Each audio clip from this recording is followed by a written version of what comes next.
Yo hablaré en castellano. No sé cómo se traduce al inglés. Está organizado bien.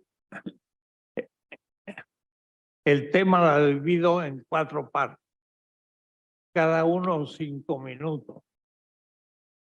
El primero son los diversos estados, imperios y monarquías tributarias no modernas y sin colonias, desde los hititas y los organizaciones siríacas en el 6º milenio, Egipto, los fenicios, asirios, babilónicos en el 3er milenio, el imperio persa desde el Indo hasta el Mediterráneo en el 7º siglo antes de Cristo, el imperio helenística del Indo hasta Italia y también después el imperio romano desde la Mesopotamia al Atlántico desde el año 27 antes de Cristo y la península indostánica. Hubo también diversos reinos y el imperio chino desde el 2º siglo antes de Cristo, en el tiempo también de los imperios aztecas, mayas e incas en América. Todo este total no es todavía modernidad y no hay todavía colonia. A esto debemos agregar que Eurasia tuvo la conversión al cristianismo en buena parte y después aparece la invasión musulmana que viene desde el Marruecos hasta el sultanato fatimita en Egipto, el califato de Bagdad, centro geopolítico de Eurasia, hasta después Irán, Afganistán, los reinos de Indochina y Filipinas. Y Europa latino-germánica queda en reducido lugar y se llama la Edad Media solamente porque el Islam hace la ocupación. Todo esto fueron reinos tributarios.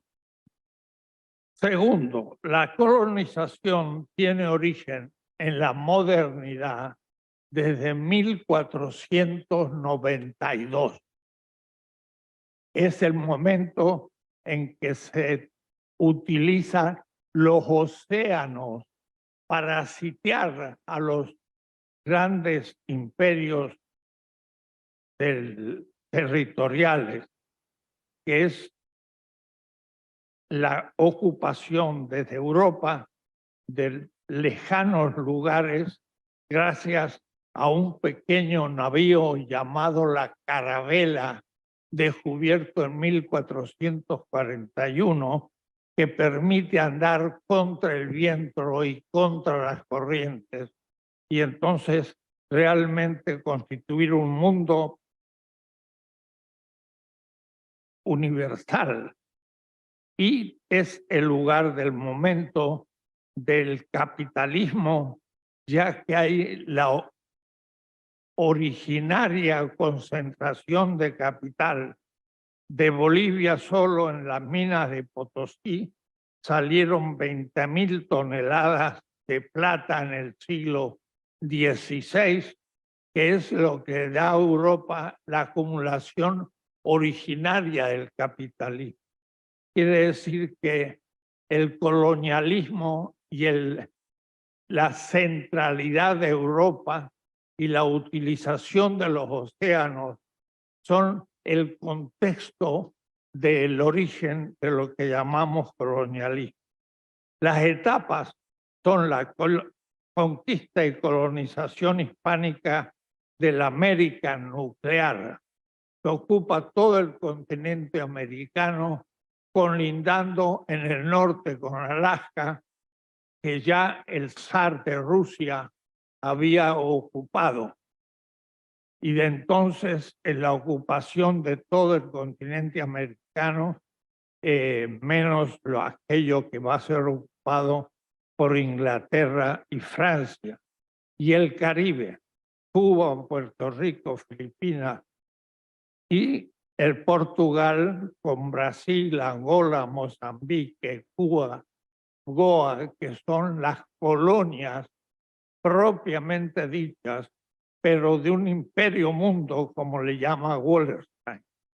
Viene después, segunda etapa, la colonización de Holanda, Dutch, y que esta ocupa más o menos de 1620 hasta 1688 y aparece el World System, el sistema mundial, en la denominación de Wallerstein.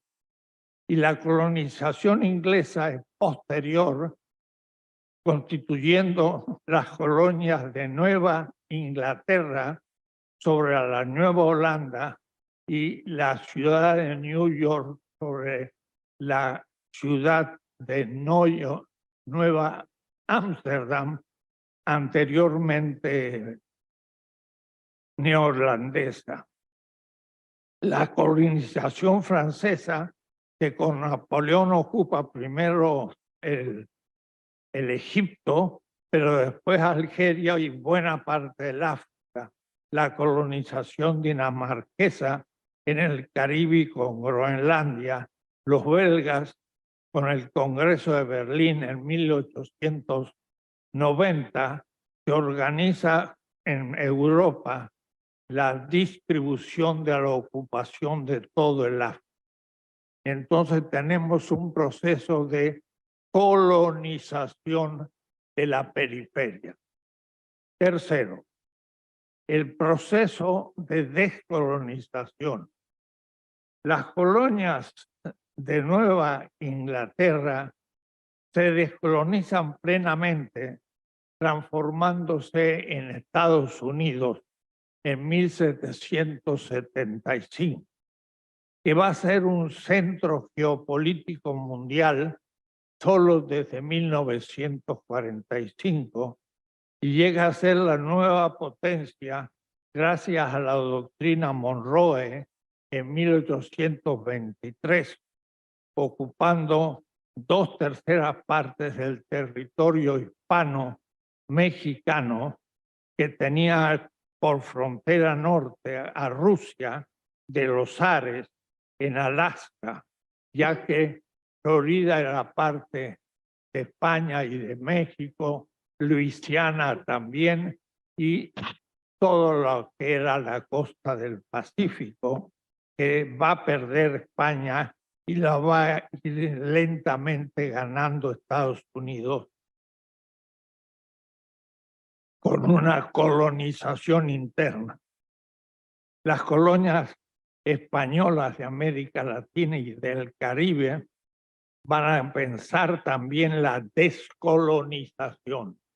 Y va a ser en 1810 hasta el 1826 que se produce la primera emancipación o descolonización de América Latina, pero rápidamente caerá en el neocolonialismo, ya que las élites conservadoras de América Latina van a seguir organizando el colonialismo o la dependencia de Europa en sus centros de poder, a tal punto que en México la oligarquía mexicana llamará a un rey como Maximiliano para ser rey de México.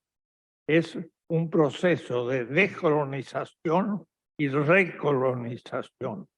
El Brasil se descoloniza con Pedro I y definitivamente desde la República de 1888.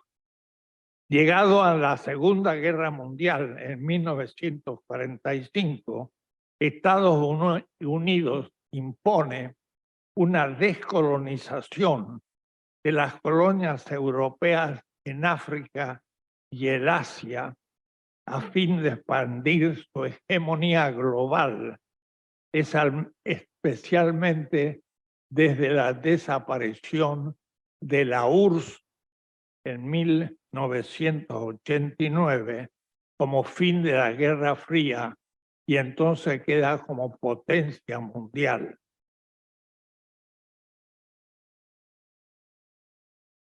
Cuarto tema, hacia un mundo sin colonialismo, de la igualdad del bien común mundial transmoderno.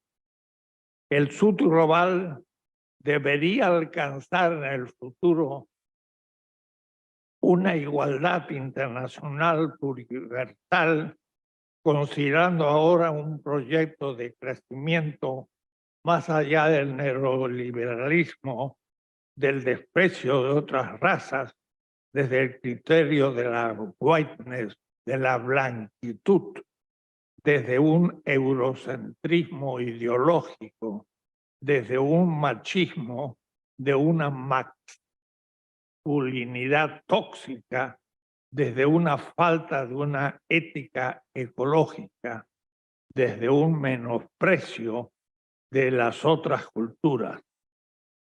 Esto sería la segunda emancipación y la plena descolonización del bien común, tomado como ejemplo los pueblos que han logrado la emancipación y la liberación, tales como Cuba o China, en los países también que no sufrieron el colonialismo, como Tailandia. Se constituirían así un mundo global, policéntrico, transmoderno, sin colonia. Eso sería el proyecto actual de más allá del colonialismo y el fin de la descolonización.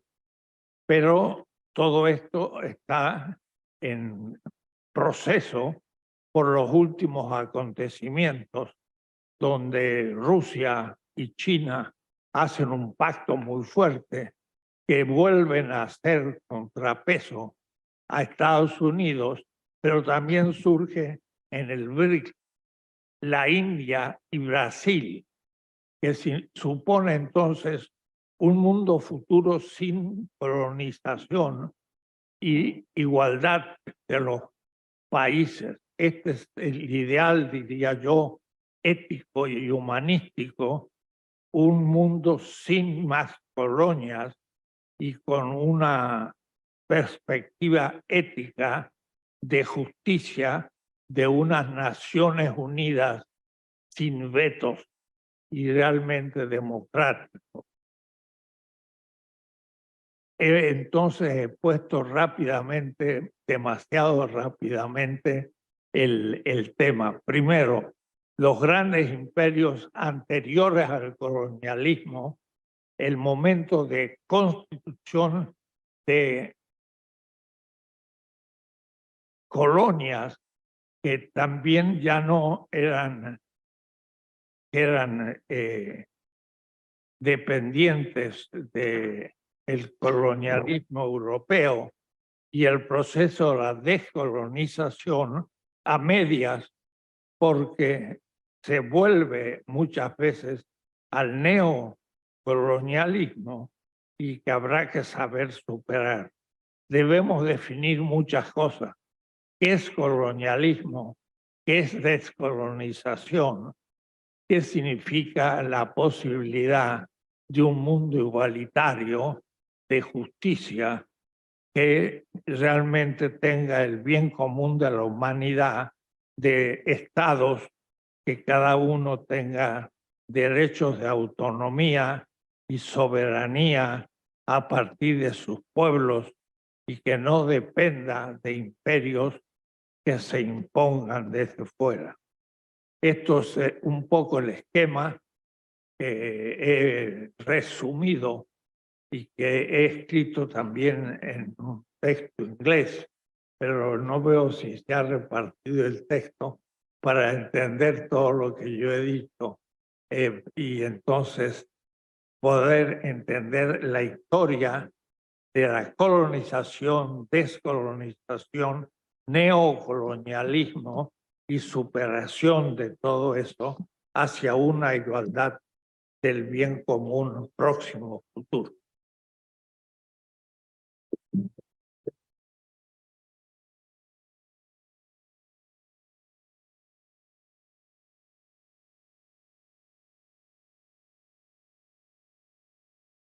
Bueno, hablamos de una segunda emancipación.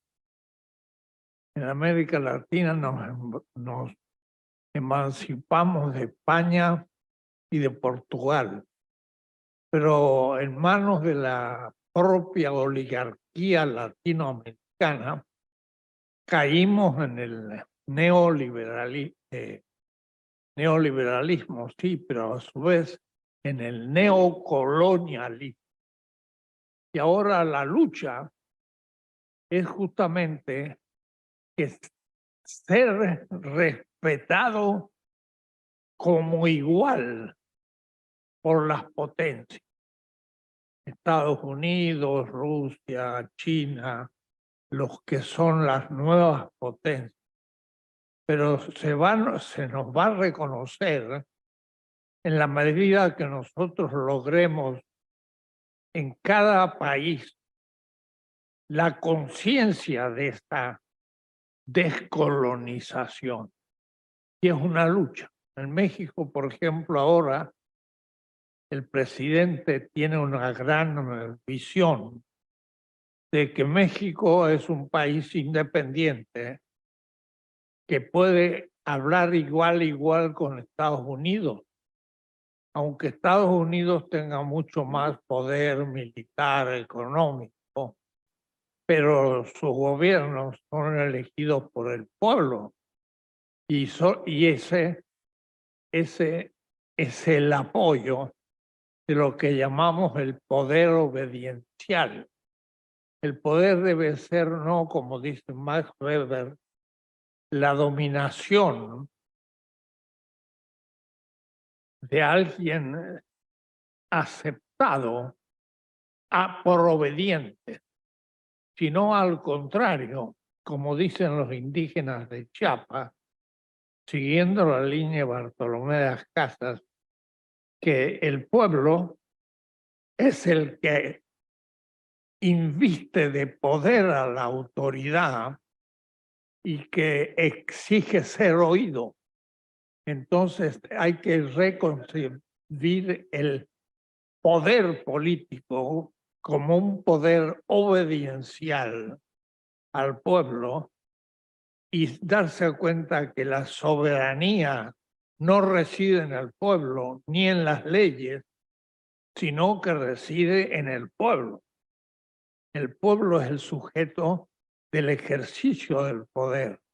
Y entonces hay que luchar para que la soberanía popular pues pueda tener vigencia en cada país y ser respetado por los demás. Esto es una lucha del derecho, pero también es un derecho, es una lucha económica, una lucha ideológica de la que debemos creer en el pueblo nacional, que está a la base de la organización de los estados.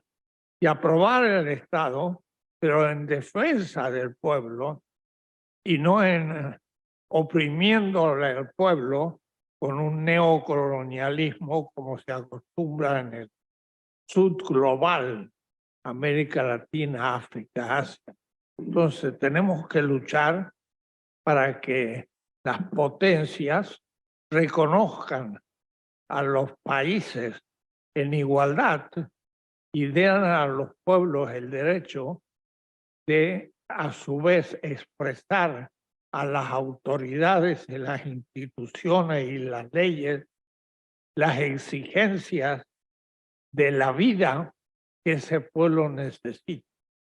Es una lucha por la segunda emancipación en el sur y llegar a una igualdad. Y dije de unas Naciones Unidas sin vetos, donde todos los representantes tengan los mismos derechos. No que algunos países como Estados Unidos o Israel pues no acepten las decisiones que se toman en estos ámbitos internacionales donde solamente se tiene en cuenta la voz de los poderosos del norte, un neocolonialismo. Es lo que yo llamo entonces una lucha por la segunda emancipación en el sur global. Los países de Europa, Rusia, China, Estados Unidos han logrado ya el ser respetados con igualdad, pero no pasa lo mismo en la mayoría de los países del mundo.